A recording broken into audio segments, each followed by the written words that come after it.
Getting a credit card without a credit score can be challenging, but it's possible through a few alternative methods. Apply for a secured credit card.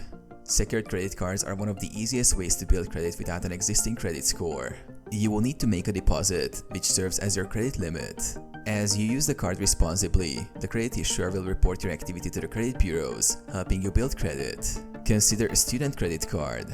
If you're a student, many banks offer student credit cards with no credit history requirement. These cards have lower credit limits but are designed to help students establish credit. Become an authorized user. If a family member or friend has good credit, ask them to add you as an authorized user on their credit card account. This allows you to use the card without having your own credit history, and their positive credit behavior can help build your score. Look for no credit check cards. Some issuers offer credit cards with no credit history check. These cards may have higher fees or lower credit limits, but they are a starting point for building credit. Credit Builder Loans. A credit builder loan from some financial institutions can also help you build credit before applying for a credit card.